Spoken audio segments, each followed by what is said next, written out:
عطا سے خدایا حضور جانتے ہیں تیری عطا سے خدایا حضور جانتے ہیں کہاں ہے شیخ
اللہ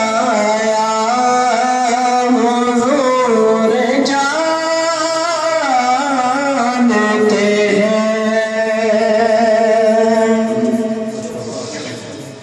ایک مدت سے میری ماں سوئی نہیں تابش. قابل توجہ شعر ہے کہ ایک مدت سے میری ماں سوئی نہیں تابش.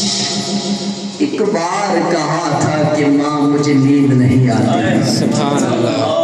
ایک بار کہا تھا کہ ماں مجھے نیند نہیں آتی. ماں کی ممتا میں تڑپ اتنی کیوں رکھی گئی؟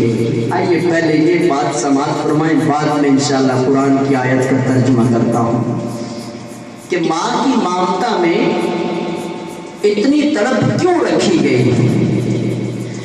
ماں کے لفظ پر ذرا غور کریں. ماں کے لفظ میں 3 حروف آتے ہیں، میم، الف اور نون غنہ. نون غنہ عربی لغات میں، عربی گرامر میں جب آپ پڑھیں گے تو نون غنہ کا کوئی لفظی معنی نہیں بنتا.